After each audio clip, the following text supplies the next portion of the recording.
All right, it is Friday at 6 o'clock, and we are here to record an emergency podcast. Deshaun Watson is a Cleveland Brown. Dan Labbe with Mary Kay Cabot, Doug Lesmerises, Scott Patsko. Wow, that's really kind of the first word I think we have to say here. Deshaun Watson, it seemed like this was over.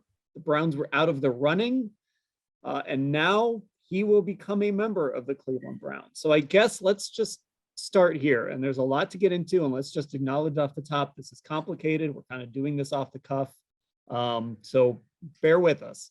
Mary Kay, what was your reaction when you saw that Deshaun Watson was choosing the Browns?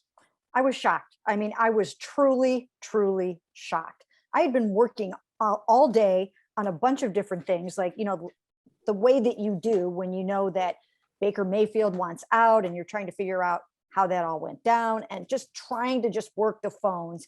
And I knew that things were going down with the Cleveland Browns because nobody would answer me on a bunch of things that I was trying to figure out. I have made so many phone calls today. I've texted so many people today, and there were things going on, but I certainly did not think it was this. I had no idea. I had no idea that they had gotten back into the Deshaun sweepstakes. And I was completely blindsided by this. And I absolutely did not see it coming in any way, shape, or form once he told them that they were out of it. And they were the first team that he eliminated. Look at Scott. I mean, I'll ask you the same thing. Just that initial, you see the tweet, and because I think we were all like Mary Kay, right? Like, this was over. We had moved on. However you felt about it, it was behind us. But just that initial reaction when Doug, I mean, you've actually got an interesting story about it.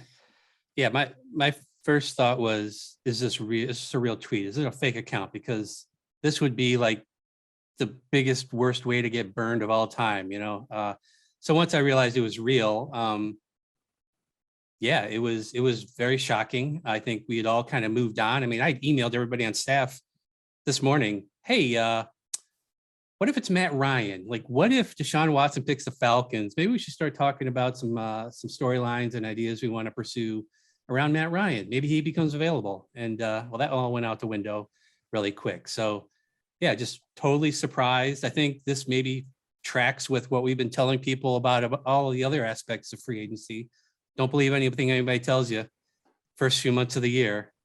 Apparently that goes for Deshaun Watson too.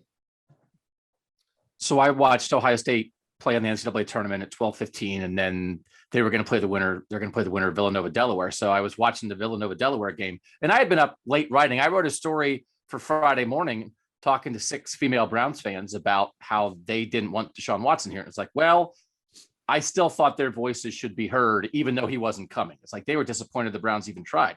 So I fell asleep watching the Villanova game, and I woke up. My daughter had texted my wife and was like, is dad asleep? Like, why isn't he tweeting? What's going on? And it was like, there's big Browns news. And then when I found out, like, my stomach dropped. So it's like, what do I really think about it is, like I said, like, I didn't go, oh, it's like, I felt like a knot in my stomach.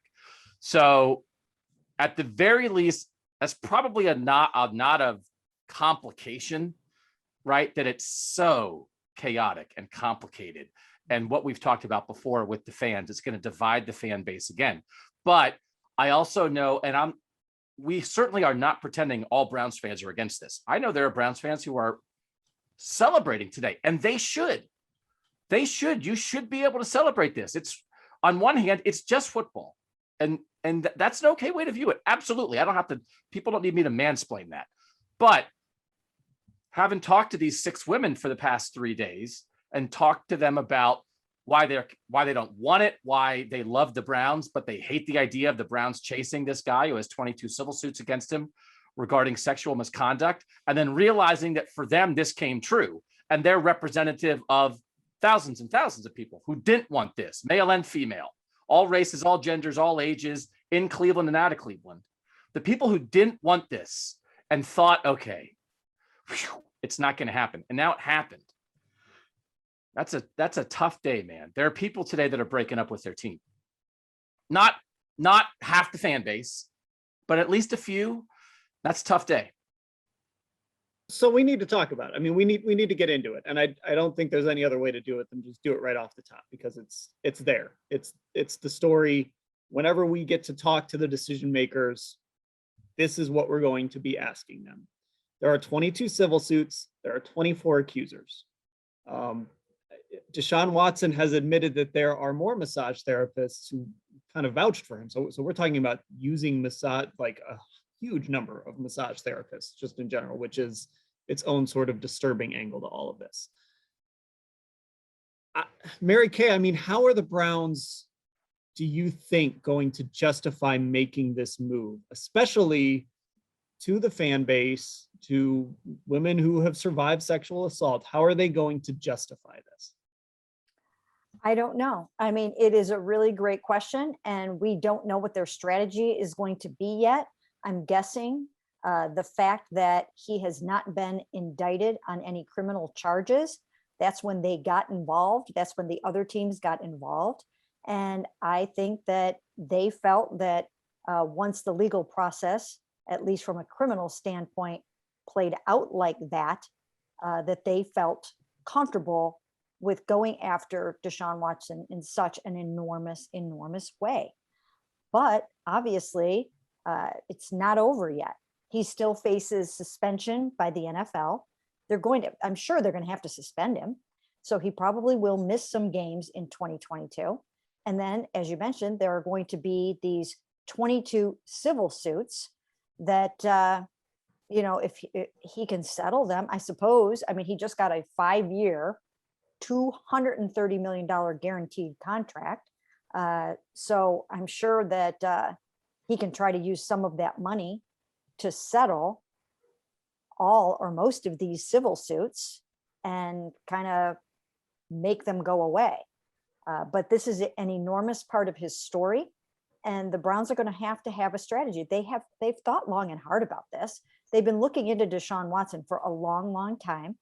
They have thoroughly vetted him with security people. Dee Haslam sits on the conduct committee.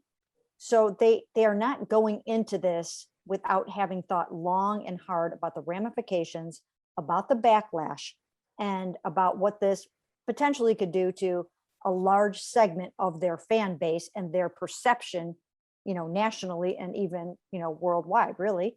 If this works, he'll be leading a Super Bowl parade through the streets of Cleveland one day. And the people at that parade, when they look up and they see Deshaun Watson on the float holding the trophy, will they feel good about it? Or will they still have something in the back of your head? And how could it be that the Browns' first Super Bowl comes with some sort of, that's awful. There's a Super Bowl should be nothing but joy and a celebration. And that it's like, is that worth it? Is it worth? Well, we got a Super Bowl. Yeah, but did you feel good about it?